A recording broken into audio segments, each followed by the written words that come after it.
The massive ships of the Galactic Empire arrived in Earth's solar system without warning. They positioned themselves near Mars, their hulking metallic forms blotting out the stars behind them. On Earth, astronomers first noticed the anomalies in the night sky, strange shadows moving across Mars, disrupting regular observation patterns. "Sir, you need to see this," said Lee, a junior astronomer at the Global Space Initiative, his hands trembling as he handed over the telescope controls to his supervisor. Within hours, military satellites confirmed what the astronomers suspected. Visitors from beyond our solar system had arrived. The news spread quickly through government channels before civilian networks could pick up the story. In Washington, Tokyo, Moscow, and other capitals around the world, emergency meetings convened as leaders tried to make sense of what was happening. Panic rippled through stock markets as rumors began to spread. Then came the transmission. It appeared simultaneously on all broadcasting channels worldwide, overriding regular programming. Admiral Kang's face filled screens everywhere, humanoid but distinctly alien, with pale blue skin and eyes that seemed to reflect starlight. "People of Earth," he began, his voice translated into all major languages.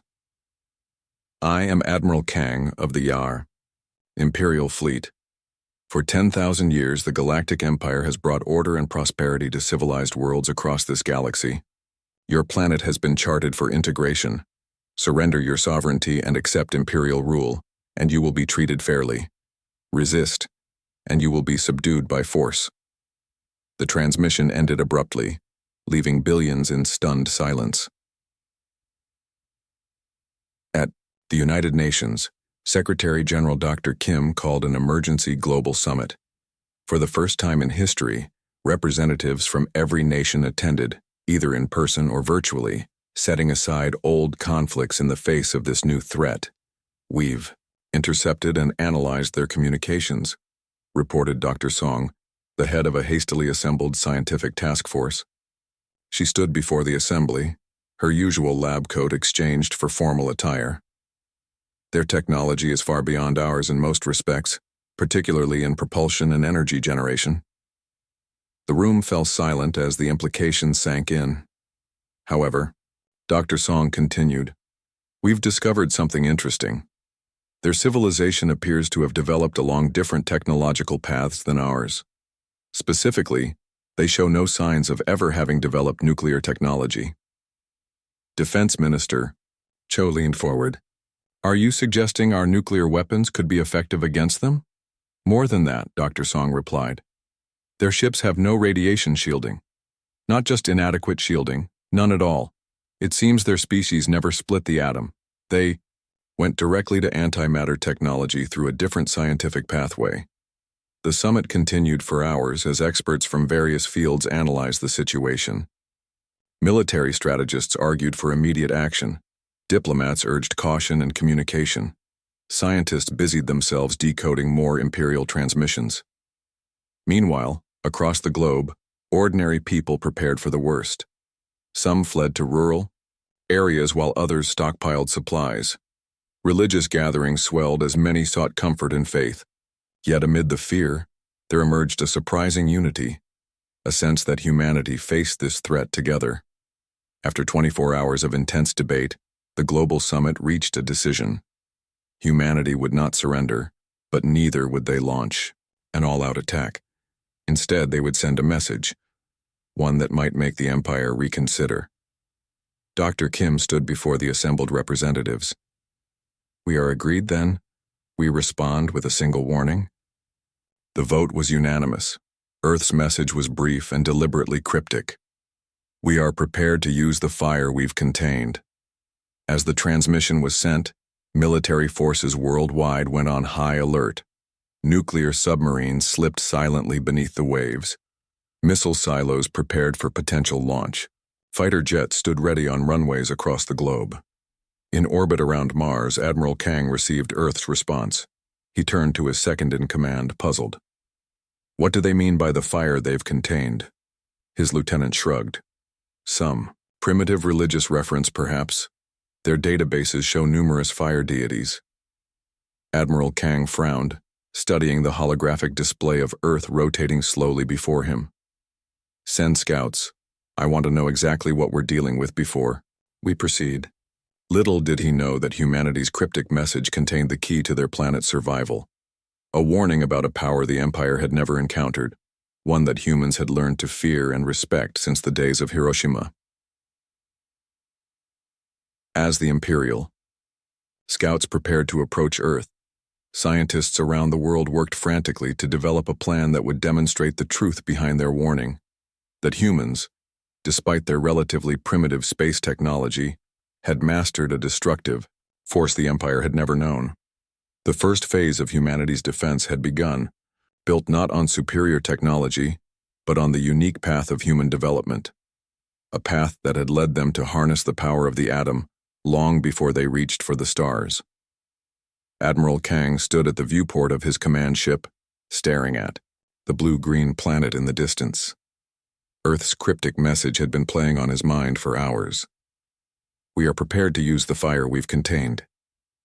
What did these primitives mean? "Sir, the scout ships have returned with their preliminary assessment," said Officer Jin, approaching with a data tablet. Kang turned away from the viewport. "Show me." The officer activated a holographic display showing Earth's cities, military installations, and technology. "They're certainly less advanced than we expected. They've barely established a foothold on their own moon, and their spacecraft are painfully slow by our standards. And yet they resist," Kang muttered. "There must be something we're missing." The YI scout team had sent small, undetectable probes throughout Earth's atmosphere, gathering data on everything from military capabilities to communications networks. What they found puzzled the Imperial scientists. In the ship's research chamber, lead scientist Yoon was examining the findings with growing concern. When Admiral Kang entered, she barely looked up from her work. "Admiral, I believe we may have underestimated these humans," she said, tapping on her console to bring up images of concrete silos scattered across multiple continents. "These structures contain weapons of a type our Empire has never encountered. They call them nuclear missiles. They split atoms to create explosive power," Kang frowned. "Primitive explosives? Our shields can withstand antimatter collisions. How could these be a threat?" Yoon brought up another display showing the aftermath of something called Hiroshima and Nagasaki, cities devastated decades ago by primitive versions of these weapons. "It's not just the explosive force, Admiral. These weapons release something called radiation, energetic particles that damage living tissue and electronic systems in ways very different from conventional weapons. Our ships have no specific shielding against this type of energy, because our civilization never developed this technology." From across the room, Imperial anthropologist Han spoke up. "That's what makes these humans so unusual, Admiral. In nearly every species we've encountered, civilizations master space travel before developing planet-killing weapons. These humans did the opposite. They created the means to destroy themselves before they could escape their own world." Kang scoffed. "You sound impressed." "Cautious," Han corrected. "It suggests an unpredictability that our models can't account for. They developed along a completely different technological path than any other species in the Empire." The Admiral considered. This information then made his decision. Their technological quirks are irrelevant. Even if these nuclear weapons could penetrate our shielding, they'd need to get close enough to use them. Their spacecraft can barely reach their own moon. "But sir," Yoon began. "Enough," Kang interrupted. "We will proceed as planned. Begin with a demonstration of Imperial power." Hours later, Earth's inhabitants watched in horror as the Empire destroyed several unmanned satellites and the International Space Station with surgical precision. Thankfully, the station had been evacuated days earlier when the Imperial ships first appeared. The demonstration was followed by another transmission from Admiral Kang, his face appearing on screens worldwide. "People of Earth, you have seen but a fraction of Imperial might. Your primitive defenses cannot protect you.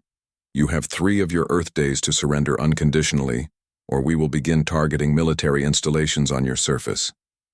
After the transmission ended, Kang turned to his commanders. "Prepare for planetary occupation. I want troops ready to deploy to major population centers the moment they surrender. Back in his private quarters, however, anthropologist Han was still troubled. He reviewed historical records of human conflicts, noting their tenacity and adaptability. Unlike many species that unified early in their development, humans had spent millennia fighting amongst themselves, developing increasingly efficient ways to kill each other. He requested a meeting with Admiral Kang, who reluctantly granted it. "Admiral, I strongly advise caution," Han said. "These humans have a history of unconventional warfare when facing technologically superior enemies. They call it asymmetric warfare. And there's something else." He showed Kang footage of underground bunkers and submarines carrying nuclear weapons. "They've designed their nuclear arsenal to survive a first strike. Even if we destroyed 90% of their military capabilities, they could still retaliate." Kang dismissed Han's concerns with a wave of his hand. "They're bluffing. Even if they launched every missile they have, our ships could intercept them before they reached us." "Perhaps," Han conceded. "But there's something about their message in the fire we've contained that suggests they know something we don't about their weapons' effectiveness against us." On Earth, the 3-day countdown had begun. While civilians prepared for the worst, moving to rural areas and stocking supplies, the world's military and scientific communities worked frantically behind the scenes. In deeply secured bunkers across the globe, nuclear scientists examined detailed scans of the Imperial ships looking for vulnerabilities. Military strategists developed plans that seemed impossible on paper: how to deliver nuclear payloads to ships that could easily shoot down conventional missiles. What the Empire didn't realize was that humans had been preparing for apocalyptic scenarios for decades. Plans developed during the Cold War were being dusted off and adapted. Submarine commanders checked and rechecked their nuclear payloads. Special forces teams trained for missions that seemed like suicide. As the second day of the ultimatum dawned, Admiral Kang received reports that Earth's nations appeared to be preparing for surrender. Global markets had collapsed and civilian traffic was fleeing major cities. Exactly what they expected from a population facing inevitable defeat. "You see," Kang told his officers, "they understand the futility of resistance." But in his private database, anthropologist Han added a new note. "In human warfare, apparent retreat often masks preparation for counterattack. Their historical figure Sun Tzu wrote, 'Appear weak when you are strong.'" He couldn't shake the feeling that the humans were planning something that the mighty Galactic Empire, with all its advanced technology, had never encountered before. The Immersia world watched as the countdown to the Empire's deadline continued. In public, panic seemed to grip humanity. Stock markets crashed, cities emptied, and world leaders made statements preparing their people for difficult times ahead. But beneath this apparent chaos, something else was happening. In an underground facility beneath the Rocky Mountains, Dr. Park wiped sweat from her brow as she examined data flowing across multiple screens. Around her, a team of nuclear physicists from a dozen countries worked in focused silence. "Look at these readings again," she said, pointing to a spectral analysis of the Imperial ship's hull material. "Their entire defensive system is built to withstand kinetic impacts and energy weapons similar to their own. There's nothing, absolutely nothing in their design that accounts for radiation protection." Her colleague, Dr. Tran, nodded. "It makes sense when you think about it. They never developed nuclear technology. Why would they shield against something they never encountered?" For decades, humanity had been trying to protect itself from radiation. Lead shielding, special materials, underground bunkers. These aliens had never needed to. It was like finding out an advanced army had never encountered bacteria, a vulnerability so basic it had been overlooked. "We need to modify our warheads," Dr. Park said. "Minimize the blast and maximize the radiation output. Not to destroy their ships, but to make them uninhabitable." The project was codenamed Prometheus, after the mythological figure who gave fire to humans. Teams around the world worked around the clock, modifying existing nuclear devices while maintaining the utmost secrecy. Meanwhile, in a military base outside Tokyo, soldiers from 20 different nations trained together on flight simulators. These weren't ordinary pilots but special forces operatives, the best of the best, selected for a mission with almost no chance of return. Colonel Yoon watched them with arms crossed. "Again," he ordered after their third failed simulation. "The timing has to be perfect. We'll only get one shot at this." The plan was audacious.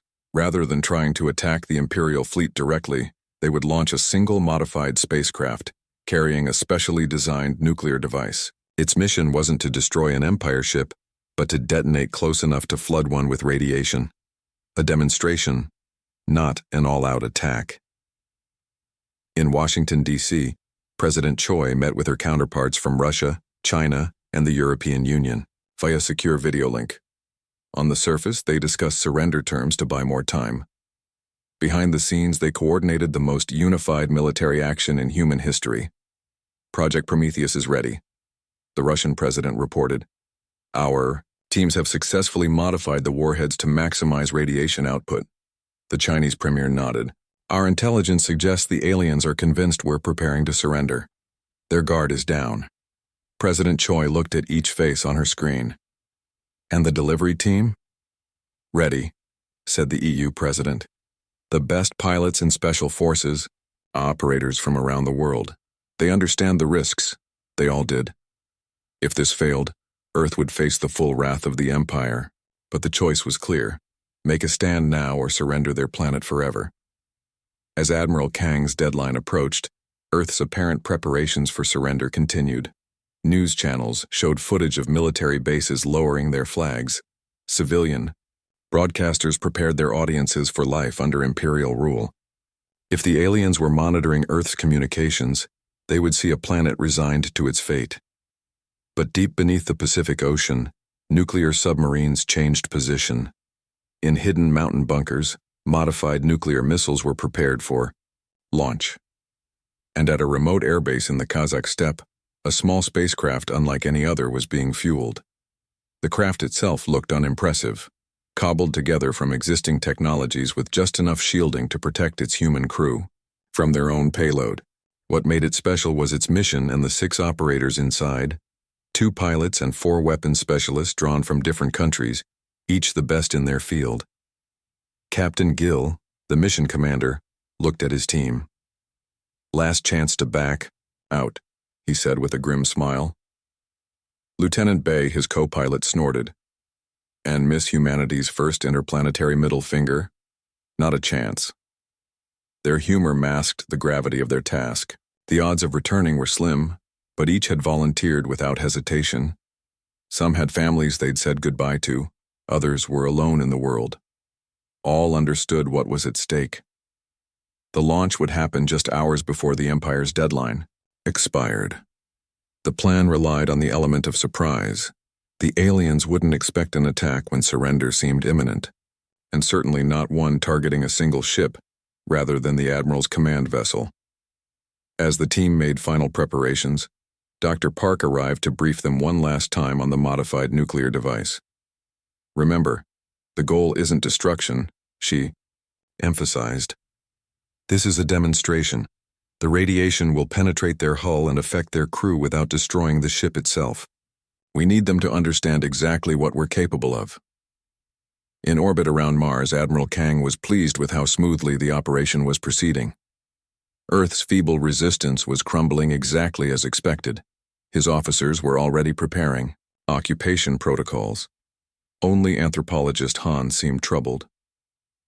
"They're being too cooperative," he muttered while reviewing Earth's news broadcasts.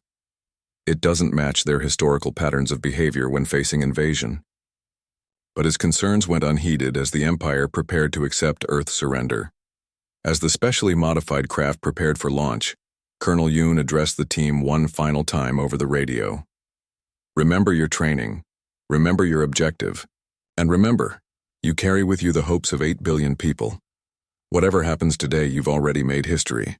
The engines ignited, and humanity's response to the Galactic Empire's threats began its journey into the stars, not with a massive attack, but with a single, precisely targeted warning. The modified spacecraft accelerated away from Earth, its unconventional design making it appear more like debris than a military vessel. Captain Gill and Lieutenant Bay worked the controls with practiced precision, while the 4 specialists monitored the nuclear device secured in the ship's cargo hold. Approaching Mars orbit in 40 minutes, Bay announced, her voice steady despite the tension filling the cabin. Gill nodded. Any sign they've detected us? Negative. Their attention seems focused on Earth. They're probably expecting surrender communications. The craft had been designed with stealth in mind, minimal power signatures, reflective coating to avoid radar detection, and a trajectory that mimicked natural space debris. It was a gamble, but so far it was working. Back on Earth, military, commanders watched the mission's progress from bunkers deep underground. In the command center beneath the Rocky Mountains, Colonel Yoon paced behind technicians monitoring the spacecraft's vital signs. They're past the moon. One technician reported, still undetected. Dr. Park stood nearby, clutching a tablet displaying radiation calculations. Everything depended on precise positioning. Too far from the target, and the demonstration would fail. Too close, and the crew would never make it back. In orbit around Mars, the Imperial fleet maintained its intimidating formation.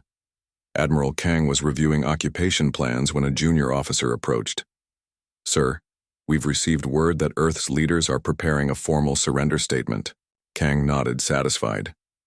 "As expected, prepare to broadcast my acceptance message." Only anthropologist Han seemed troubled. "Admiral, I still advise caution. Something doesn't feel right about their— Your concerns are noted," Kang interrupted. "But unnecessary. Their primitive technology poses no threat to the Imperial fleet." Meanwhile, the human spacecraft approached its target. Not the Admiral's flagship, but a smaller support vessel at the edge of the formation. This choice was deliberate, meant to show that humans could target any ship in the fleet while avoiding an all-out confrontation.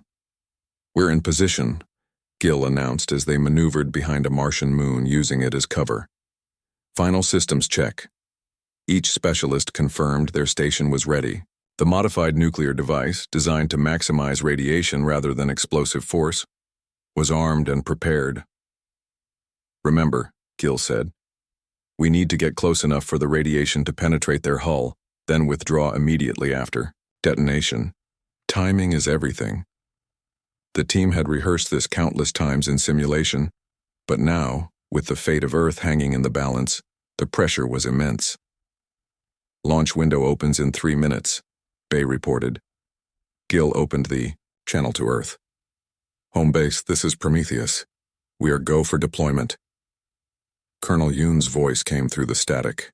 "Confirmed, Prometheus, you are authorized to proceed. Good luck."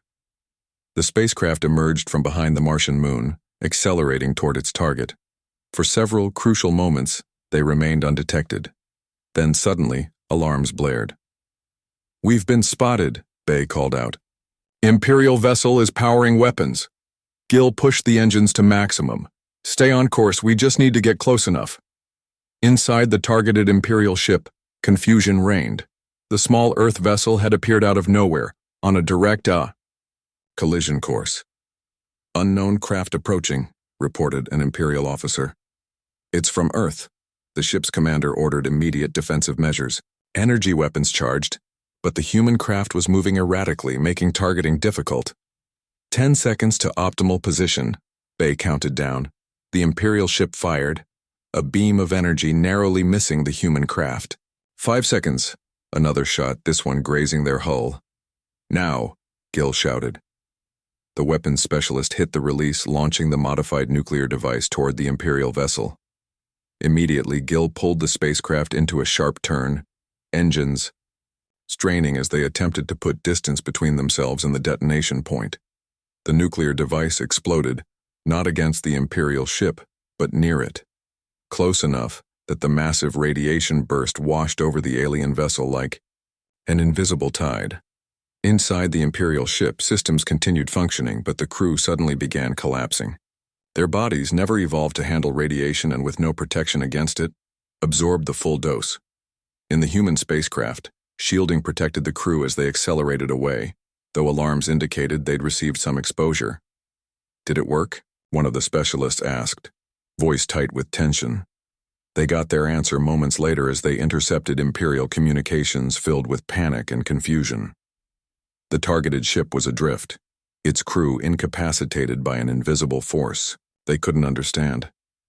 Admiral Kang watched in disbelief as reports came in. "What do you mean the crew is dying? Our shields held against their weapon." Scientist Yoon rushed to his side. "Sir, it's radiation poisoning. Our bodies have no natural resistance and our ships have no specific shielding against it. This is something we've never encountered before." Anthropologist Han's expression was grim. This is what they meant by the fire they've contained. They weren't bluffing. As the human spacecraft limped back toward Earth, damaged, but intact, Earth's leaders prepared their second message to the Empire. This time they were specific. This was a demonstration with 0.01% of our arsenal. Every Imperial ship is now targeted. Withdraw completely, or we will ensure that no ship returns to your empire. To prove their point, they included detailed scans, showing nuclear missiles ready to launch from submarines, silos, and aircraft around the world, enough to blanket the entire Imperial fleet with deadly radiation. In his command ship, Admiral Kang faced a situation unprecedented in Imperial history. The targeted vessel was effectively lost, its crew dying with no treatment available. Worse, their medical systems had no protocols for radiation poisoning. "Can we shield our ships?" he demanded. Scientist Yoon shook her head. "Not without returning to the homeworld for extensive modifications. Our current materials offer no protection against this type of energy." For the first time in his career, Admiral Kang faced an enemy that had found a weakness in supposedly invincible Imperial technology. More disturbing was the realization that these primitives had possessed this power all along and had shown remarkable restraint in using only a single device as a demonstration. As reports of growing unrest among the fleet's crews reached him, Kang understood that the humans had achieved something no other species had in 10,000 years of Imperial expansion. They had issued a warning that could not be ignored. Admiral Kang stood alone in his command chamber, staring at the holographic display of Earth rotating slowly before him. For the first time in his long military career, he faced a decision that would forever change the Empire's approach to planetary integration. Reports from the affected vessel were grim. Over half the crew had already died from this invisible poison, the humans called radiation. The ship's medical systems, advanced as they were, had no protocols for treating radiation sickness. The Empire had simply never needed them. A soft chime announced the arrival of his senior officers. They entered, cautiously, aware of their commander's foul mood. "What's the status of the fleet?" Kang asked without turning. Commander Min cleared his throat. "Concerning, Admiral, word of the Earth weapon has spread throughout the ships. The crew of the Eternal Vigilance are refusing orders, demanding immediate withdrawal from this system." "Mutiny?" Kang's voice was dangerously quiet. "They're calling it self-preservation, sir, and similar sentiments are spreading to other vessels." Scientist Yoon spoke next. "Admiral, I've completed my analysis. The humans' weapon is elegantly simple. They've weaponized a natural process, atomic decay, something our civilization bypassed completely in our development. We have no defense against it without major retrofitting that would require returning to Imperial space." Anthropologist Han stepped forward. "There's more, Admiral. I've been studying their communications since the attack. They've positioned similar weapons on submarines, in hardened silos, even on aircraft, all targeted at our fleet. They've designed their arsenal, specifically for maximum radiation output. And they've had these weapons for decades," added Commander Min. "Yet they never used them on each other despite numerous conflicts. They showed restraint." Kang finally turned to face his officers. "You're suggesting we withdraw?" "It wasn't a question. I'm suggesting we recognize a new reality," Han replied carefully.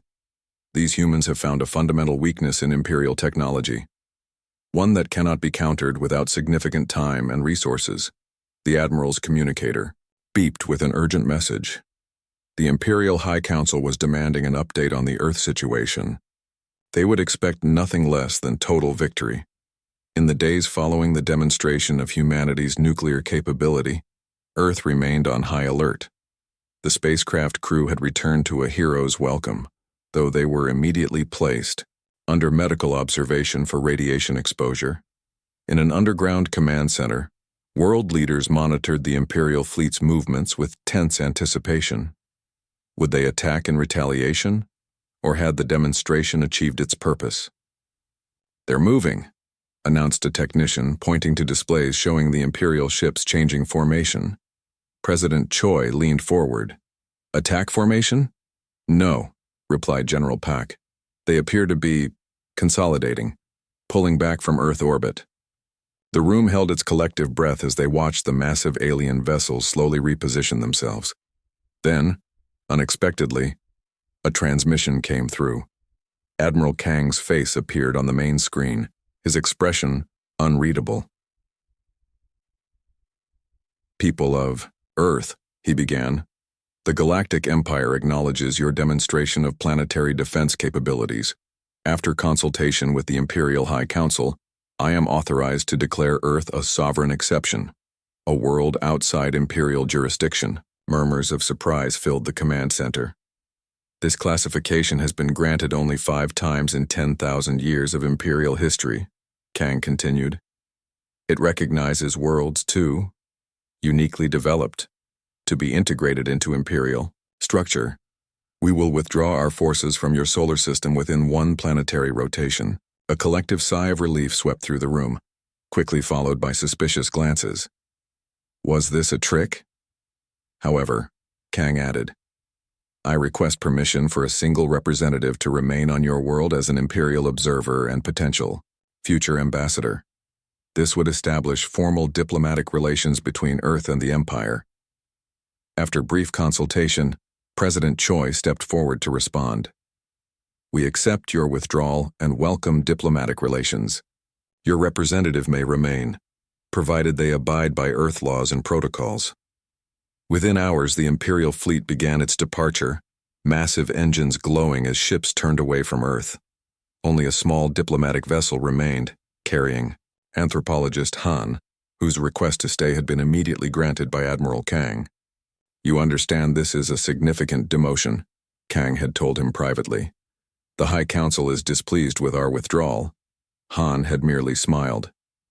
"On the contrary, Admiral, I consider it the opportunity of a lifetime.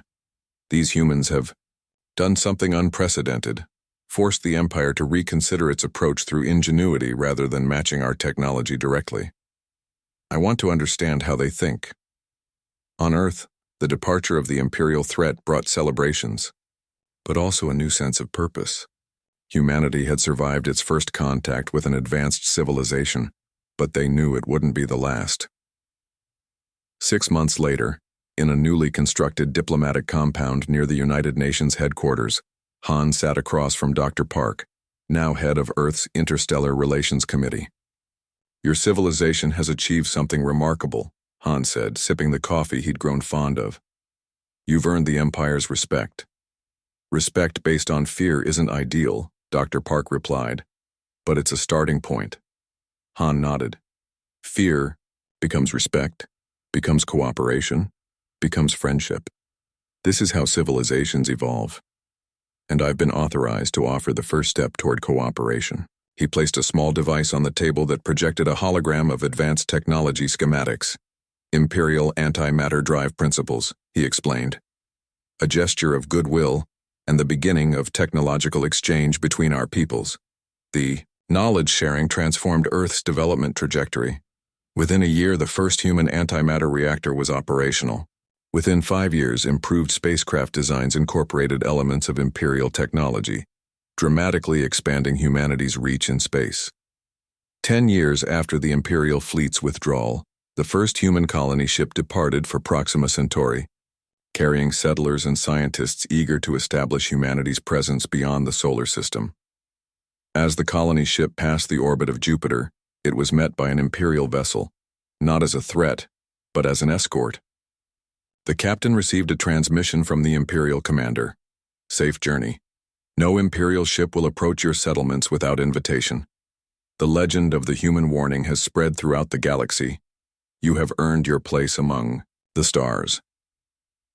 On the colony ship's bridge, Captain Gill, the same man who had led the mission that delivered humanity's demonstration years earlier, smiled as he replied, "We come in peace, seeking friendship, but we haven't forgotten how to contain fire."